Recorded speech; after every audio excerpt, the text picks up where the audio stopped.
ಕನ್ನಡ ವಾಹಿನಿಗೆ ಸ್ವಾಗತ. ಮಲಪ್ರಭಾ ಸಕ್ಕರೆ ಕಾರ್ಖಾನೆಯ ಆಡಳಿತ ಮಂಡಳಿಯ ಭ್ರಷ್ಟಾಚಾರವನ್ನ ಸಿಬಿಐ ತನಿಖೆಗೆ ವಹಿಸಬೇಕು ಅಂತ ಕಳೆದ 4 ದಿನಗಳಿಂದ ರೈತ ಸಂಘಗಳಿಂದ ನಡೀತಾ ಇರುವ ಅಹೋರಾತ್ರಿ ಧರಣಿ ಸತ್ಯಾಗ್ರಹಕ್ಕೆ ಮಾಜಿ ಅಧ್ಯಕ್ಷ ಹಾಗೂ ನಿರ್ದೇಶಕ ನಾಸೀರ್ ಬಾಗ್ವಾನ್ ಇವರ ಹೋರಾಟಕ್ಕೆ ಬೆಂಬಲ ಕೊಟ್ಟು ನಂತರ ನಮ್ಮ ನ್ಯೂಸ್ ಸಂಘದ ರಾಜ್ಯ ಉಪಸಂಪಾದಕ ಬಸವರಾಜ್ ನಡೆಸಿದ ಸಂದರ್ಶನ ಮಾತನಾಡಿ ಭ್ರಷ್ಟಾಚಾರದ ಬಸ್ಸು ನೆತ್ತಿಕೊಂಡಿರುವ ಅಧ್ಯಕ್ಷರು ಹಾಗೂ ನಿರ್ದೇಶಕರಿಗೆ ಮಾನ ಮರ್ಯಾದೆ ಇದ್ರೆ ರಾಜೀನಾಮೆ ಕೊಡ್ಲಿ ಅಂತ ಆಗ್ರಹ ಮಾಡಿದ್ದಾರೆ. ಇವತ್ತು ಮಲಪ್ರಭಾ ಸಕ್ಕರೆ ಕಾರ್ಖಾನೆಗೆ ಸಂಬಂಧಿಸಿದಂತೆ ಭ್ರಷ್ಟಾಚಾರಕ್ಕೆ ಸಂಬಂಧಿಸಿದಂತೆ ಇವತ್ತು ಅಖಂಡ ಒಂದು ರೀತಿ ರೈತ ಸಂಘಟನೆಗಳ ಒಕ್ಕೂಟದ ಒಂದು ರೀತಿ ಅಹೋರಾತ್ರಿ ಧರಣಿ 4ನೇ ದಿವಸಕ್ಕೆ ಕಾಲಿಡ್ತಾ ಇದೆ. ಇವತ್ತು 3ನೇ ದಿವಸದ್ದು ಒಂದು ರೀತಿ ಕಂಪ್ಲೀಟ್ ಆಗಿದೆ. ವಿಶೇಷವಾಗಿ ಈ ರಾತ್ರಿ ಒಂದು ರೀತಿ ಸಾಕಷ್ಟು ಒಂದು ರೀತಿ ಖಾನಾಪುರ ಭಾಗದ, ಕಿತ್ತೂರು ಭಾಗದ ಒಂದು ರೀತಿ ಜನಪ್ರಿಯ ಮುಖಂಡರು, JDS ಮುಖಂಡರು ಜೊತೆಗೆ ಇಲ್ಲಿರ್ತಕ್ಕಂಥ ಮಲಪ್ರಭಾ ಸಕ್ಕರೆ ಕಾರ್ಖಾನೆಯ ಮಾಜಿ ಅಧ್ಯಕ್ಷರು ಮತ್ತೆ ಹಾಲಿ ಡೈರೆಕ್ಟರ್ ಆಗಿರ್ತಕ್ಕಂಥ ನಾಸೀರ್ ಬಾಗ್ವಾನ್ ಅವರು ಬಂದು ಇಲ್ಲಿರ್ತಕ್ಕಂಥ ರೈತ ಪರ ಹೋರಾಟಗಾರರ ಹೋರಾಟಕ್ಕೆ ಬೆಂಬಲ ಕೊಟ್ಟಿದ್ದಾರೆ. ಸರ್ ನಮಸ್ತೆ. ನಮಸ್ಕಾರ. ಹೇಳಿ ಸರ್, ವಿಶೇಷವಾಗಿ ಒಂದು ರೀತಿ ಎಲ್ಲ ಡೈರೆಕ್ಟರ್ಗಳು ಸೇರಿ ನಾವು ಮಾಡಿಲ್ಲ ಅಂತ ಹೇಳ್ತಾವ್ರೆ. ಇಂಥ ಸಂದರ್ಭದಲ್ಲಿ ನೀವು ಇಲ್ಲಿರ್ತಕ್ಕಂಥ ಡೈರೆಕ್ಟರ್ಗಳಿಗೆ ಇಲ್ಲಿರ್ತಕ್ಕಂಥ ಹೋರಾಟಗಾರರಿಗೆ ಸಪೋರ್ಟ್ ಮಾಡ್ತಾ ಇದ್ದೀರಾ? ಬಿಡಿ ಸರ್, ಮಾತಾಡಿ ಸ್ವಲ್ಪ. ನಾನು ಈ ಫ್ಯಾಕ್ಟ್ರಿಯ ಮಾಜಿ ಚೇರ್ಮನ್ ಆಗಿ ಹೇಳೋದಷ್ಟೇ, ಈ ಫ್ಯಾಕ್ಟ್ರಿ ಉದ್ಧಾರ ಆಗಬೇಕು, ಬೇರೆಯವ್ರ ಕೈಯಾಗ ಹೋಗಬಾರ್ದು. ನನ್ನ ಉದ್ದೇಶ ಇದೆ. ಖಾಸಗೀಕರಣಕ್ಕೆ ಒಂದು ಅವಕಾಶ ಕೊಡಬಾರ್ದು. ಮತ್ತು ಇಲ್ಲಿ ಏನು ಭ್ರಷ್ಟಾಚಾರ ಆಗೈತೆ ಅಂತಂದ್ರೆ, ಇಲ್ಲಿ ನನ್ನ ಅವಿಶ್ವಾಸ ಠರಾವ್ ಮಾಡಿ ತೆಗೆದ್ರು. ನನ್ನ ಹೆಸರು ಮ್ಯಾಗ ನನ್ನ ಚೈನ್ಯಾಗ ಆರಿಸಿ ಬಂದು ಇವರೆಲ್ಲ ಹಿಂಗೆ ಮಾಡಿದ್ದಕ್ಕೆ ನನಗೂ ಭಾಳ ಖೇದ ಐತೆ ಅದ್ರ ಬಗ್ಗೆ. ಹಿಂಗೆ ಆಗಬಾರ್ದಾಗಿತ್ತು. ಸರಳ ಹೊಂಟಿತ್ತು. ನಾ ಇದ್ದಾಗ 10 ರೂಪಾಯಿ ಸಾಲ ಮಾಡಿಲ್ಲ. ಏನೋ ಮಾಡಿದ್ರು ಅಲ್ಲೇ ಮಾಡಿ ಎಲ್ಲರದ್ದು ಬಿಲ್ ಕೊಟ್ಟೆವು. 30 ಕೋಟಿ ರೂಪಾಯಿ ಅಪೆಕ್ಸ್ ಬ್ಯಾಂಕಿನ ಸಾಲ ತಂದು ಹಿಂದೆ ಇವರು ಈಗಿದ್ದು ಚೇರ್ಮನ್ ಆವಾಗ ಚೇರ್ಮನ್ ಇದ್ದರು. ಅವ್ರು ಬಿಲ್ ಕೊಡೋಕ್ಕಾಗಲಿಲ್ಲ. ಇದ್ರಾಗ ಹರೀಶ್ ಬರೋಕ್ಕಾಗಲಿಲ್ಲ. ಅವ್ರು ಹಿಂದ್ಮೇಲೆ ಹೇಳಿದ್ರು. ಈಗ ಅದನ್ನು ನಾವು ಬಂದು ರೈತರಿಗೆ ಬಿಲ್ ಕೊಟ್ಟು, ಆ ರೈತರಿಗೆ ಬಿಲ್ ಕೊಟ್ಟಿದ್ದು 30 ಕೋಟಿ ರೂಪಾಯಿ ಮತ್ತು ನೌಕರಸ್ಥರ ಪಗಾರ. ನಾ ಬಂದ ತಕ್ಷಣ ನೌಕರಸ್ಥರ ಪಗಾರ ಕೊಟ್ಟು ಚೆನ್ನಾಗಿ ನಡೀತು. 3 ವರ್ಷ ಯಾವುದೂ ಬಿಲ್ ಇಟ್ಕೊಳ್ಳೋದೇ 4 ಬಿಲ್ ಕೊಟ್ಟೆ. ನಮ್ಮ ಯಾರ್ದೂ ಒಂದು 10 ಪೈಸೆ ಇಟ್ಕೊಂಡಿಲ್ಲ. ಮತ್ತು ಈಗ ಯಾಕೆ ಹಂಗೆ ಆಯ್ತು? ಮತ್ತು ರೈತರು ಕಬ್ಬು ಯಾಕೆ ಹಚ್ಚಲಿಲ್ಲ? ಆ ಒಂದು ಫ್ಯಾಕ್ಟ್ರಿಗೆ ಒಂದು ಫೇಸ್ ವ್ಯಾಲ್ಯೂ ಇರ್ತೈತಿ. ಯಾರು ನಡ್ಸಕತ್ತಾರು, ಯಾರು ಚೇರ್ಮನ್ ಅದಾರು, ಯಾರು ಅದಾರು ಅನ್ನೋದು ಒಂದು ಫೇಸ್ ವ್ಯಾಲ್ಯೂ ಇರ್ತೈತಿ. ಹಾಗೆ ದೇವ್ರು ಏನೋ ನಮಗೊಂದು ಫೇಸ್ ವ್ಯಾಲ್ಯೂ ಕೊಟ್ಟಾನ. ಭಾಗವಾನ್ ಅಂತಂದ್ರೆ ಈ ಭಾಗದಾಗ ಒಂದು ಒಳ್ಳೆಯ ವ್ಯಕ್ತಿ ಅದನ, ದಾನ್ಸೂರ್ ಅದನ, ಈ ಫ್ಯಾಕ್ಟ್ರಿ ನಡೆಸ್ತಾನೆ ಅಂತೇಳಿ ನನಗೆ 15ಕ್ಕೆ 15 ನನ್ನ ಹೆಸರು ಮ್ಯಾಗ ಆರಿಸಿ ಬಂದಾರೆ. ಇವರಿಷ್ಟೆಲ್ಲ ಮಾಡ್ತಾರೆ ನನಗೂ ಗೊತ್ತಾಗಲಿಲ್ಲ. ಇವರು ಮಾಡಿದ್ದ ಕಾರಸ್ಥಾನಕ್ಕೆ ಈ ಫ್ಯಾಕ್ಟ್ರಿ ಹಿಂದೆ ಉಳ್ಯಾಕತ್ತೈತಿ. ಯಾಕೆ ಹಿಂಗಾಯ್ತು ಅದನ್ನು ಅವ್ರಿಗೆ ಕ್ವಶನ್ ಮಾಡ್ತೀನಿ. ಯಾಕೆ ಇಷ್ಟು ಭ್ರಷ್ಟಾಚಾರ ಆಯ್ತು? ನಾ ಬಿಟ್ಟು ಬಳಕ ನಾ ಆ MD ಬ್ಯಾಡ ಅಂತ ತಿಳ್ಕೊಂಡು ಸರ್ಕಾರದಾಗ ಮಂತ್ರಿಗಳ ಕಡೆ ಧರಣಿ ಕುಂತು ನಾನು ಟ್ರಾನ್ಸ್ಫರ್ ಮಾಡ್ಕೊಂಡ್ಬಂದಿದ್ದೆ. ಈ ಮನುಷ್ಯ ಹಿಂಗೆ ಮಾಡ್ಯಾನ್ರಿ, ನನಗೆ ಇವ್ನು ಚೇಂಜ್ ಮಾಡಬೇಕು, ಮತ್ತು ಅಲ್ಲಿ ಗೌರ್ಮೆಂಟ್ MDನ ಹಾಕಂತೇಳಿ ಗೌರ್ಮೆಂಟ್ MDನ ಹಾಕೊಂಡ್ಬಂದಿದ್ದೆ. ಆ ಗೌರ್ಮೆಂಟ್ MD ಇವರೆಲ್ಲರೂ ಹೋಗಿ ಅವನ್ನ ಆ MDನ ಮತ್ತೆ ತೊಗೊಂಬಂದರು. ಆಮೇಲೆ ನನ್ನ ಮ್ಯಾಗೂ ಅವಿಶ್ವಾಸ ಠರಾವ್ ಮಾಡಿಬಿಟ್ರು ತೊಗೊಂಬಂದು. ನನಗೂ ಮನಸ್ಸು ಇದಾಯ್ತು. ನಾನು ಇದನ್ನು ಲಕ್ಷ್ಯ ವಹಿಸಲಿಲ್ಲ. ಫ್ಯಾಕ್ಟ್ರಿ ಅಳಿಲು ಉಳಿಸೇವ. ಯಾಕೆ ನನಗೊಂದು ಖೇದ ಐತಿ. ಯಾವುದು ಇತಿಹಾಸದಾಗ 15ಕ್ಕೆ 15 ಈ ಫ್ಯಾಕ್ಟ್ರಿಯಾಗಿ ಯಾರೂ ಬಂದಿಲ್ಲ. ನನ್ನ ನೇತೃತ್ವದಾಗ 15ಕ್ಕೆ 15 ಸೀಟ್ ಬಂದ. ರೈತರು ನನ್ನ ಮ್ಯಾಗ ವಿಶ್ವಾಸ ಇಟ್ಟಾರೆ. ಏನು ನಡೆಸ್ತಾನಪ್ಪ ಅನ್ನೋದು ಅದು ನನಗೆ ಅವ್ರಿಗೆ ಕ್ಷಮ ಕೇಳಬೇಕಾಗೈತಿ. ನಾ ಈಗ ರೈತರಿಗೆ ಹಿಂಗಾಗೈತಿ. ಈಗ ನಾನು ಕ್ಷಮ ಕೇಳ್ತೇನೆ ರೈತರಿಗೆ. ಅದಕ್ಕೆ ಈಗ ಅದನ್ನು ಏನಾದರೂ ನಾವು ಖಾಸಗೀಕರಣ ಮಾಡೋಕ್ಕೆ ಕೊಡೋದಿಲ್ಲ.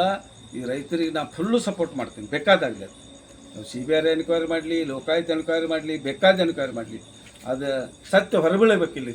ಏನಾದರೂ ನನ್ನ ಪೀಡ್ನಾಗ ಇದ್ದರೂ ಅದನ್ನು ಎನ್ಕ್ವೈರಿ ಮಾಡಲಿ. ಹಿಂದಿನವ್ರು ಯಾರು ಮಾಡ್ಯಾರ ಅದನ್ನು ಎನ್ಕ್ವೈರಿ ಮಾಡಲಿ. ಮುಂದಿನವರು ಮುಂದೆ ಮಾಡಲಿ. ಈಗ ನಡೆಯುವಂಥದ್ದನ್ನು ಎಚ್ಚೆತ್ತುಕೊಂಡು ಅದನ್ನೆಲ್ಲ ಮಾಡಬೇಕು, ಕರೆಕ್ಟಾಗಿ ಮಾಡಬೇಕು. ಹಿಂದೆ ಮುಂದೆ ಯಾವುದೋ ಒಂದು ವ್ಯವಹಾರಗಳು ಭಾಳ ಅವ್ಯವಹಾರಗಳಾಗ್ಯಾವ. ಹಾಗೆ ನನಗೂ ಕಾಣಿಸ್ತೈತಿ. ಹಾಂ ಸರ್, ನನಗೂ ಗೊತ್ತಾಕೈತೆ ಅವ್ಯವಹಾರಗಳು. ಒಂದೊಂದು ವ್ಯವಹಾರಗಳಿರ್ತವೆ. ಎಲ್ಲೆಲ್ಲೋ ಸಕ್ಕರೆ ಒಳಗೆ ಹೋಗ್ಯಾರ್ರಿ, ಹಿಂದೆ ಹಿತ್ತಲ ಭಾಗಲ್ಲಿ ಹೋಗ್ಯಾವ, ಪೇಸ್ಟ್ ಹಚ್ಚಿಕೊಂಡು ಹೋಗ್ಯಾರು. ಇದು ತೂಕದಾಗ 6 ಕ್ವಿಂಟಲ್ 22 ಕ್ವಿಂಟಲ್ ಹೋಗಿ 6 ಕ್ವಿಂಟಲ್ ಹೋಗ್ಯಾವು. ಇಂಥವೆಲ್ಲ ಭಾಳ ಆಗ್ಯಾವ ಇಲ್ಲಿ. ಅದನ್ನೆಲ್ಲ ಎನ್ಕ್ವೈರಿ ಆಗಬೇಕು. ಮತ್ತು ಈ ನಮ್ಮ ರೈತರು ಏನು ಹೋರಾಟ ಮಾಡತ್ತಾರೆ, ಆ ರೈತ ಸಂಘ ನನ್ನ ಸಂಪೂರ್ಣ ಬೆಂಬಲ ಐತಿ. ಮುಂದೆ ಇದೇನೈತಲ್ಲ ಮುಂದೆ ಆಗೋವಂಥ ಇದಕ್ಕೆ ಇವರೆಲ್ಲ ಹೊಣೆಗಾರ ಹಾಕಿದ್ದಾರೆ. ಏನಾರ ಆಗಲಿಲ್ಲ ಅಂದ್ರೆ ಇಲ್ಲಿ ಸರ್ಕಾರಿ ಎಮ್ ಡಿನೇ ಬರಬೇಕು. ಖಾಸಗಿ ಎಮ್ ಡಿ ಬಂದ್ರೆ ಈ ಫ್ಯಾಕ್ಟ್ರಿ ನಡೀದಿಲ್ಲ. ನಾ ಎಲ್ಲಾರ 8 ಕೋಟಿ ಕೊಟ್ಟೇನೋ ನನ್ನ ಎಮ್ ಡಿ ತಂದು ಹಾಕೇನಂದ್ರೆ ಅದಲ್ಲ. ಅದು ಮತ್ತೆ ಬೇರೆ ಶಂಶಾಗಿರಿ ಆಕೈತಿ. ಅದನ್ನ ಮಾಡಿಕೊಡೋದು ಬೇಡ. ನಾವೆಲ್ಲರೂ ಅದಕ್ಕೆ ಒಕ್ಕಟ್ಟಾದ್ರೆ ಸರ್ಕಾರಿ ಎಮ್ ಡಿ ಬಂದ್ರೆ ನಾ ಬೇಕಾದ ಮಾಡಾಕ್ತಾರೆ. ನಂದೊಂದು ಇಷ್ಟ ಉಳಿದು ನಂದು ಏನೂ ಇದಿಲ್ಲ. ಮತ್ತು ಬೇಕಾದವರಾಗಲಿ ಮತ್ತು ಹಿತ್ತಲ ಬಾಗಿಲು ತಂದು ಅಲ್ಲಿ ಚೇರ್ಮನ್ ಮಾಡೋದಲ್ಲ. ಇವರು ಏನರ ಪವರ್ ಇದ್ರೆ ಇವ್ರು 10 ಮಂದಿಯಾಗ ಒಬ್ರು ಯಾರು ಆಗ್ಬೇಕಾಗಿತ್ತು. ನಾ ಬೇಡಲ್ಲ, ಅವ್ರು ಆಗ್ಬೇಕಾಗಿತ್ತು. ಅದಕ್ಕೆ ಇವ್ರು ಏನು ಮಾಡಿದ್ರಿ ತೊಗೊಂಬಂದು ಇವ್ರು ಬಂದ್ರೆ ಆರಿಸ್ ಬರಬೇಕಾಗಿತ್ತು. ಆರಿಸ್ ಬಂದು ಬರ್ಬೇಕು, ಬೇಕಾದವ್ರಾಗಲಿ ಆರಿಸ್ ಬಂದು ಚೇರ್ಮನ್ ಆದ್ರೆ ಅದಕ್ಕೊಂದು ಇದಿರ್ತೈತಿ. ಹಿತ್ತಲ ಬಾಗಿಲಿಂದ ಬಂದು ಅದಕ್ಕೆ ಕೆಡಿಸಿ ಹೋದ್ರಿ. ಈಗ ಅವರು ನಡೆಯುವಂಥ ಫ್ಯಾಕ್ಟ್ರಿನ ಅಳಿಗಳಿಸಿ ಹೋದ್ರಿ. ಇವರು ಯಾಕೆ ನಡೆದು ನಾ ಏನು ತಪ್ಪು ಮಾಡಿದ್ದೆ, ನಾ ಏನರ ತಪ್ಪು ಮಾಡಿದ್ದು ಹಚ್ಕೊಡ್ರಿ. ಏನರ ಇದ್ರೆ ಬರೀ ಮಾತಲೆಲ್ಲ ಹಚ್ಕೊಡ್ರಿ. ನಾವು ಬಂದ ಬಳಕ ನೌಕರಸ್ಥರು ಪರ್ಮನೆಂಟ್ ಮಾಡಿದ್ದೆ ನಾನು. ಅದಕ್ಕೂ ಎಲ್ಲದಕ್ಕೂ ವಿರೋಧ ಮಾಡೋದು. ಇಂಥವೆಲ್ಲ ಈ ಫ್ಯಾಕ್ಟ್ರಿ ನಡೀತಾವೆ. ಹಿಂಗಾದ್ರೆ ಪಾಪ ನೌಕರಸ್ಥರಿಗೆ ಒಂದು ಅಳಿಲು ಸೇವಿಟ್ಟಿರ್ತದೆ ಅವ್ರ ಜೀವನ. ಬೇರೆ ಫ್ಯಾಕ್ಟ್ರಿಗಳು 50,000 ಪಗಾರ ಅದಾವೆ. ಇಲ್ಲಿ ಇದು ಅವ್ರು ಮುಂದಾದ್ರೆ ಈ ಫ್ಯಾಕ್ಟ್ರಿ ನಡೆಯೋದು. ಇಲ್ಲಿ ನೌಕರಸ್ಥರು ಇರ್ತಾರಲ್ಲ ಅವರು ಸ್ವಚ್ಛ ಇದ್ರೆ ಅವ್ರು ಆ ಫ್ಯಾಕ್ಟ್ರಿಗಳು ನಡೀತಾವೆ. ಇಲ್ಪ ನಮ್ಮ ಪಗಾರ ಇಷ್ಟು 50,000 ಮಾಡ್ಯಾರ, ನಾವು ಸರಿಯಾಗಿ ದುಡಿಬೇಕು. ದೇವ್ರು ಸರಿಯಾಗಿ ದುಡಿದ್ರೆ ಆಕೈತಿ. ಒಬ್ಬ ಸ್ಲಿಪ್ಪ ಇರ್ತಾನೋ, ಒಬ್ಬ ಕೆಮಿಸ್ಟ್ ಇರ್ತಾನೋ, ಏನಾರ 1% ಕಡಿಮೆ ಮಾಡಿದ್ರೆ ಅಲ್ಲೂ ಹೊಡೆತು ಬರ್ತೈತಿ. ಇಂಥವೆಲ್ಲ ಮಾಡಬೇಡ್ದು. ಪಗಾರ ಹೆಚ್ಚಾದ್ರೆ ಅದೊಂದು ಸ್ವಲ್ಪ ಅವ್ರಿಗೆ ಒಂದು ಇರ್ತೈತಿ. ನಾವು ಉಣ್ಣಾತೇವೆ ಅನ್ನೋದು ಅಂತ ಆಸೆ ಇರ್ತೈತಿ. ಅಂಥದ್ದೆಲ್ಲ ಮಾಡಿಕ್ಕೆ ಹೋಗೋದಿಲ್ಲ. ಅದಕ್ಕೆ ನಾ ಮೊದಲು ಬಂದ ನೌಕರಸ್ಥರ ಪಗಾರ ಹೆಚ್ಚು ಮಾಡಿದೆ, ಅವ್ರು ಪರ್ಮನೆಂಟ್ ಮಾಡಿದೆ. ಒಂದು ಫ್ಯಾಕ್ಟ್ರಿ ಚೆಂದಾಗಿ ನಡೆದಿತ್ತು. ನಡೆಯೋ ಟೈಮ್ನಾಗ ಹಿಂಗೆ ಮಾಡಿದರು. ನಾವೇನು ಹೇಳೋದಿಲ್ಲ. ನಾವೇನರ ತಪ್ಪು ಮಾಡಿದ್ರೆ ಆ ಬಂಡ್ಯಮ್ಮ ನಮ್ಮನ್ನು ಹಾಳು ಮಾಡಲಿ. ನಾ ಏನರ ತಪ್ಪು ಮಾಡಿದ್ರೆ ನಾ ಒಂದೇ ಮಾತು, ನಾವು ನಿರಂತರ ಅಂತಿರಲ್ಲ ನೀವು. ಆ ರೀತಿ ನಾವು ಯಾರು ಇದ್ರ ಬದ್ರ ಮಾತಾಡ್ಬಿಡ್ತೇವೆ ನಾವು. ಸರ್ ಈಗ ಅವ್ರು ಏನು ಹೇಳ್ತಾವ್ರೆ, ನಮ್ಗೇನು ಗೊತ್ತಿಲ್ಲ, ನಮ್ಮ ಮುಗ್ದ್ರು ಹಳೆ ಎಮ್ ಡಿನೇ ಹಿಂಗೆಲ್ಲ ಮಾಡ್ಬಿಟ್ರು, ನಮ್ಗೇನು ಗೊತ್ತಿಲ್ಲ ಅಂತ ಹೇಳ್ಬಿಟ್ಟು ಪಾಪ ಅವರು ಸರ್ ಅವರೇ ಒಂದು ಮುಗ್ಧತೆ ತೋಡ್ಕೊತಾವ್ರ ಸರ್ ಡೈರೆಕ್ಟರ್ಗಳು. ಯಾಕೆ ಸರ್ ಅಷ್ಟೊಂದು ಮುಗ್ದ್ರ ಡೈರೆಕ್ಟರ್ಗಳೆಲ್ಲ? ನೋಡ್ರಿ, ಡೈರೆಕ್ಟರ್ ಮುಗ್ಧಾರೋ ಇದಾರೋ ನಿಮಗೆಲ್ಲ ಗೊತ್ತಿದ್ದ ವಿಷಯ ಐತಿ. ನಾವು ಒಂದೇ ಮಾತಾಡ್ತೀವಿ. ಮುಗ್ದಿರಿದ್ರೆ ಅವು ಸಕ್ಕರೆ ಹೆಂಗೆ ಮಾರಾಟ, ಸಕ್ಕರೆ ಹೆಂಗೆ ಹೋಯ್ತು, ಮೊಲಾಸಸ್ಸು ಸ್ಪಿರಿಟ್ ರೊಕ್ಕ ಎಲ್ಲಿ ಹೋಯ್ತು, ಮತ್ತು ಅವಿವಾರಗಳು ಹೆಂಗದು, ಇವ್ರ ಸೈಗಳು ಇವ್ರ ಟರಾವ್ ಬುಕ್ಗಳು ಇಲ್ಲಂದ್ರೆ ಅದು ಆಕೈತೆ. ಅದನ್ನು ಹೇಳ್ರಲ್ಲ, ಟರಾವ್ ಬುಕ್ಗಳು ಇವ್ರ ಸೈ ಇಲ್ಲ, ಚೇರ್ಮನ್ ಸೈ ಇಲ್ಲದ ಆಕೈತೆ? ಆಗೋದಿಲ್ಲ ಸರ್. ಮತ್ತು ಅದನ್ನು ವಿಚಾರ ಮಾಡಿರಿ. ಈಗ ಒಟ್ಟಾರೆ ಸಕ್ಕರೆನ ಎಲ್ಲರೂ ಮೇಯ್ದವ್ರೆ ಅಂತ ಏನು ದೇವ್ರಿಗೆ ಭಗವಂತಿಗೆ ಗೊತ್ತದ ಯಾರ್ಯಾರು ಮೇಯ್ದಾರ ಅನ್ನೋದು. ಹಾಂ ಸರ್. ಒಬ್ಬ ಮೇಯ್ತಾನು 4 ಮಂದಿ ಹೆಸರು ಬರ್ತೈತಿ. ಹಾಂ ಸರ್. 4 ಮಂದಿ ಮೇಲೆ ಒಬ್ಬಂದು ಹೆಸರು ಬರ್ತೈತಿ. ಇಲ್ಲ ಸರ್, ಅವ್ರೇನು ಹೇಳ್ತಾವ್ರೆ, ನಾವಿದ್ವಿ ಬರೀ ಇಬ್ರು ಮಾತ್ರ ಸಕ್ಕರೆ ಮೇಯ್ದ್ರು, ನಾವು ನೋಡ್ತಾ ಇದ್ವಿ ಅಂತ ಹೇಳ್ತಾವ್ ಸರ್. ನೋಡ್ತಿದ್ರೆ ಮತ್ತೆ ಅದಕ್ಕೆ ಏನು ಉತ್ತರ ಕೊಡ್ಬೇಕು? ಹಳೆ ಎಮ್ ಡಿನೂ ಇನ್ನು ಮಿಕ್ನಂತವ್ರು ಸಕ್ಕರೆ ಮೇಯ್ದ್ರು, ನಾವು ಸುಮ್ಮನೆ ನೋಡ್ತಾ ಇದ್ವಿ ಅಂತ ಹೇಳೋದು. ಎನ್ಕ್ವೈರಿ ಮಾಡಿ ರಿಕವರಿ ಮಾಡಿರಿ. ಹಾಂ ಸರ್. ಯಾಕೆ ಕ್ರಿಮಿನಲ್ ಕೇಸ್ ಹಾಕ್ಬೇಕಾಗಿತ್ತು? ಎಮ್ ಡಿ ಮ್ಯಾಗ ಕ್ರಿಮಿನಲ್ ಕೇಸ್ ಹಾಕ್ರಿ. ಈಗ ಹೋಗಿ ಪೊಲೀಸ್ ಸ್ಟೇಷನ್ ಕೊಟ್ಟು ಬರ್ರಿ. ಚೇರ್ಮನ್ ಇದ್ದಾಗ ಗಂಡಸರು ಇದ್ರೆ ಯಾಕೆ ಅದನ್ನು ಮಾಡಬಾರ್ದು? ಇನ್ನು ಪೊಲೀಸ್ ಸ್ಟೇಷನ್ ಕಂಪ್ಲೇಂಟ್ ಆಗಿಲ್ಲ ಸರ್. ಮಾಡಬಾರ್ರಿ ಅಂದ್ರೆ ಇನ್ನು ಕಂಪ್ಲೇಂಟೇ ಆಗಿಲ್ಲ ಸರ್. ಮತ್ತೆ ಮಾಡ್ರಲ್ಲ ನಾಳೆ. ಹಾಂ ಸರ್. ನಾಳೆ ಟರ್ವ್ ಮಾಡಿರಿ. 25ನೇ ತಾರೀಕು ಹೆಂಗೆ ವಸೂಲಾಗೋದು ನೋಡೋಣ. ಮಾಡಿದ್ದಿತ್ತಂದ್ರೆ ಕ್ರಿಮಿನಲ್ ಕೇಸ್ ಹಾಕ್ರಿ. ಇಟ್ಟು ಹೋರಾಟ ವಾಂಡ್ಲಾಗ ಕ್ರಿಮಿನಲ್ ಕೇಸ್ ಹಾಕಿ ಒಂದು ರೈಸ್ ಆಗಿದ್ದು ಹಾಕ್ರಿ. ನಾವು ಸಪೋರ್ಟ್ ಮಾಡ್ತೇವೆ. ಹಾಂ ಕರೆಕ್ಟ್. ಮತ್ತು ಯಾವುದೇ ಕಾರಣಕ್ಕೂ ಒಂದು ಏನು ಹೇಳೋದು ಅಂತಂದ್ರೆ, ಇದೇನು ನಡೀತಿ ಮುಂದೆ ಕಬ್ಬು ಹಚ್ಚೋರಿಗೆ ಇಫೆಕ್ಟ್ ಆಕೈತಿ, ರೈತರಿಗೆ ಇಫೆಕ್ಟ್ ಆಕೈತಿ. ರೈತರಿಗೆ ಹೆದರ್ತಾರೆ ಕಬ್ಬು ಹಚ್ಚಾಕ. ನಮ್ಮ ಬೆಲ್ಲ ಕೊಡೋದಿಲ್ಲ ಅಂತಂದ್ರೆ ಮತ್ತು ಅವ್ರು ಏನು ಮಾಡ್ಬೇಕು ಪಾಪ ನಾಳೆ? ಹೌದ್ರಿ. ಹಾಂ, ನಾವು ಕಬ್ಬು ಹಚ್ಚಿದ ತಕ್ಷಣ ಯಾವಾಗ ಅಡ್ವಾನ್ಸ್ ಬೇಕು ಅಡ್ವಾನ್ಸ್ ಕೊಟ್ಟಿದ್ದಿಲ್ಲ ರೀ. ನಾಳೆ ಇವತ್ತು ಕಬ್ಬು ಹಚ್ಚಾನು ಬೆಳಿಗ್ಗೆ ಹೋಗಿ ಅಡ್ವಾನ್ಸ್ ತೊಗೊಂಡು ಹೋಗ್ಯಾರ. ಟನ್ನಿಗೆ 1,000-2,000 ಕೊಟ್ಟು ರೈತರ ಕಷ್ಟ ಸುಖಕ್ಕೆ ಭಾಗಿಯಾಗಬೇಕು. ಫ್ಯಾಕ್ಟ್ರಿಗಳು ಇರೋದು, ಕೋಆಪ್ರೇಟಿವ್ ಇರೋದು ಹಂಗೆ ಇವೇನಿಲ್ಲ. ಎಲ್ಲಿದ್ರೆ ಕಡಿಕೆ ಎಲ್ಲಿದ್ರೆ ತೊಳ್ಕೊತಂದು ಏನರ ಮಾಡಬೇಕು, ಗೇಟ್ಕೇನು ಮಾಡಬೇಕು. ಒಂದು ಫ್ಯಾಕ್ಟ್ರಿ ಹೆಸರು ಉಳಿಸ್ಬೇಕಂತ ನಾವು ಮಾಡಿದ್ರೆ ಅದೇನೋ ಬೇರೆನೋ ಹೊಂಟು ಬಿಟ್ಟಿತ್ತು. ಅದಕ್ಕೆ ಅವರು ವಿಚಿತ್ರವಾಗಿ ನಡವಳಿಕೆಗಳು ಚಾಲು ಆದವು. ಬಟ್ ನನ್ನಲ್ಲಿ ಸರಿಯಾಗಿ ನಡೆಯತ್ತಿತ್ತು. ಇವು ಎಲ್ಲಿಂದ ಬಂದು ನಡ್ಸಾಕತ್ತಾನೋ ಇದನ್ನೇನಾರ ಮಾಡಿ ಕೆಡಿಸ್ಬೇಕನ್ನುವಂಥ ಭಾವನೆ ಇಲ್ಲಿ ಬೆಳೀತು. ನೇರವಾಗಿ ಹೇಳ್ತೀವಿ, ಏನು ಜಾತಿಯಿಂದ ಬೆಳೀತೋ ಏನು ಮತ್ತೊಂದರಿಂದ ಬೆಳೀತೋ ಏನು ನನಗೆ ಗೊತ್ತಿಲ್ಲ. ಆದರೆ ನಾನು ಚೆಂದಾಗಿ ನಡ್ಸಾಕತ್ತೇನೆ ಅಂದ್ಕೊಳ್ಳಿ ಅವ್ರಿಗೆ ತ್ರಾಸ. ಮತ್ತು ನಾ ಇದ್ದಾಗ ಏನರ ಅಪ್ರತಪ್ಪ ಆದ್ರೆ ಹೇಳ್ರಲ್ಲ. ಒಂದರ ಅಪ್ರತಪ್ಪ ಬರೀ ಬಾಯಲ್ಲಿ ಹೇಳೋದು ಹೇಳ್ರಿ. ಏನು ಪಗಾರ ಕೊಡ್ಲಿಟ್ಟು, ಏನು ರಿಕವರಿ ಕಡಿಮೆ ಮಾಡಿದೆವೋ, ರಿಕವರಿನೂ ಏನು ಕಡಿಮೆ ಮಾಡಿದ್ದೆವು ಹೇಳ್ರಿ. ಅವಾಗ ಕಬ್ಬು ಬರಲಿಲ್ಲ 3.5 ಲಕ್ಷ ಕ್ರಷಿಂಗ್ ಆಗೈತಿಲ್ಲ ರೀ ಅವಾಗ 2 ಸಲ 3 ಲಕ್ಷ ಮ್ಯಾಗ ಆಗ್ಯಾವ. ಮತ್ತು ಈಗ ಇವ್ರು ಬಂದ ಬಳಿಕ ಎಷ್ಟಾತ? ಒಂದು ಫೇಸ್ ಅಲ್ಲೇ ಇರ್ತೈತೆ ರೀ ಮನುಷ್ಯಾಗ, ನಡೆಸ್ತಾನೆ ವಿಶ್ವಾಸ ಬೇಕು ಮನುಷ್ಯಾಗ. ಯಾವಿಲ್ಲ ಈಗ ದನಿಯರಿದ್ರು ಅವ್ರಿಗೊಂದು ವಿಶ್ವಾಸ ಇತ್ತು, ಬಾಬಾಗೌಡರಿದ್ದು ಒಂದು ವಿಶ್ವಾಸ ಇತ್ತು, ಜನಕ್ಕೆ ಒಂದು ವಿಶ್ವಾಸ ಬೇಕು. ಕಬ್ಬು ಹಚ್ಚವ್ರಿಗೆ ನಮ್ಮ ರೈತರಿಗೆ ಬಿಲ್ ಕೊಡ್ತಾರಪ್ಪ ಅನ್ನೋದೊಂದು ಬೇಕು ಬೇಡ ಹೇಳ್ರಿ.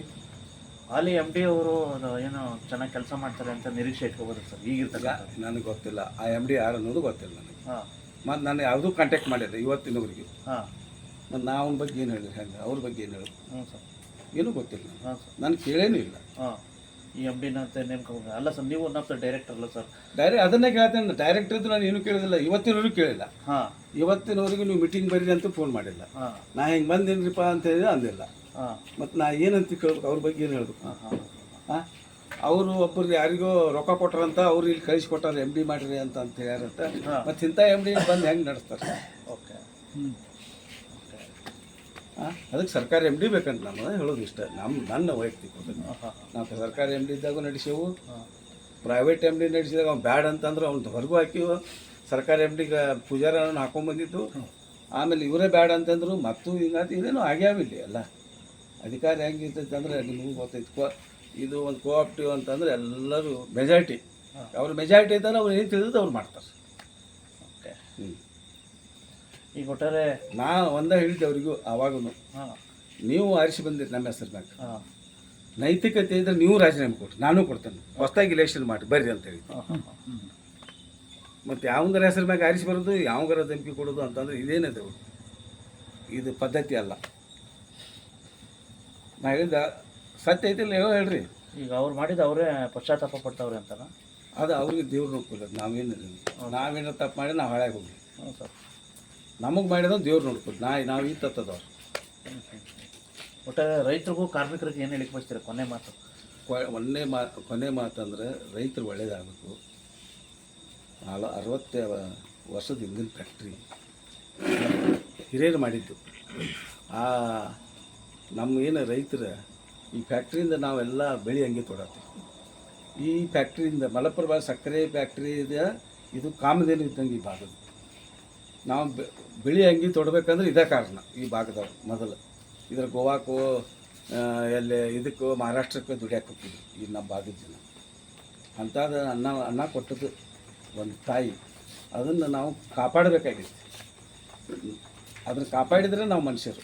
ಅದಕ್ಕೆ ನಮ್ಮದಿನ ಒಟ್ಟು ಇದನ್ನು ಖಾಸಗೀಕರಣ ಮಾಡಿ ಕೊಡಬಾರ್ದು, ಇದನ್ನು ಚೆಂದ ನಡೆಸ್ಕೊಂಡು ಹೋಗ್ಬೋದು. ಸರ್ಕಾರ MD ಬಂದು ಅವ್ರು ಚಲೋ ಒಳ್ಳೆ ಚೇರ್ಮನ್ ಬಂದು ನಡೆಸಲಿ, ಅದಕ್ಕೆ ನಮ್ಮ ಫುಲ್ ಸಪೋರ್ಟ್ ಐತಿ. ರೈತ ಸಂಘದ ಅದನ್ನು ಮಾಡಿರಿ ಅಂತ ನಾನು ರೈತ ಸಂಘದವ್ರು ಬಿಡ್ಕೊಳ್ತೀನಿ ಅಷ್ಟೇ. ಇವರೆಲ್ಲರೂ ಒಂದು ರಿಕ್ಕಾಗಿ ನಿಲ್ಲಬೇಕು. ಮತ್ತು ರೈತ ಸಂಘದಾಗೂ ಒಡ್ಯಾಕೆ ನೋಡ್ತಾರೆ. ಈಗ ಬಸವನಗೌಡರು ಬಂದಾರ ಅಂದ್ಕೊಳ್ಳಿ, ಅವ್ರಿಗೊಂದು ಬೇರೆದವ್ರು ಬಂದು ಹೇಳ್ತಾರೆ, ನಮ್ಮ ಈಗ ಗೌಡ್ರು ಬಂದ ಮತ್ತೊಂದು ಹಿಂಗೆ ಇಂಥವೆಲ್ಲ ಆಗಬಾರ್ದು. ನೇರವಾಗಿ ಫ್ಯಾಕ್ಟ್ರಿ ಉಳಿಸುವಂಥ ಕೆಲಸ ಮಾಡಿರಿ. ನಾವು ನಿಮಗೆ ಬೆನ್ನೆಲುವಾಗಿರ್ತೇನೋ. ಏನೋ ನಮ್ಮ ಭಾಗದ ರೈತರ ಸಲುವಾಗಿ ಬೇಕಾದ ತ್ಯಾಗ ಮಾಡೋಕ್ಕೆ ನಾವು ತ್ಯಾಗ. ಇವಿಷ್ಟು ವೀಕ್ಷಕರೇ ಗೊತ್ತಾಯ್ತಲ್ಲ, ಏನು ಮಾಜಿ ಅಧ್ಯಕ್ಷರು, ವಿಶೇಷವಾಗಿ JDS ಪಕ್ಷದ ಒಂದು ರೀತಿ ರಾಜ್ಯ ಮಟ್ಟದ ಮುಖಂಡರು ಆಗಿರ್ತಕ್ಕಂಥ ಶ್ರೀ ನಾಸಿರ್. ತಾಜಾ ಸುದ್ದಿಗಾಗಿ MTV News 24/7ಗೆ ಸಬ್ಸ್ಕ್ರೈಬ್ ಮಾಡಿ ಮತ್ತು ಬೆಲ್ ಐಕಾನ್ ಅನ್ನು ಒತ್ತಿ. ತಪ್ಪದೇ ಲಿಂಕ್ ಶೇರ್ ಮಾಡಿ.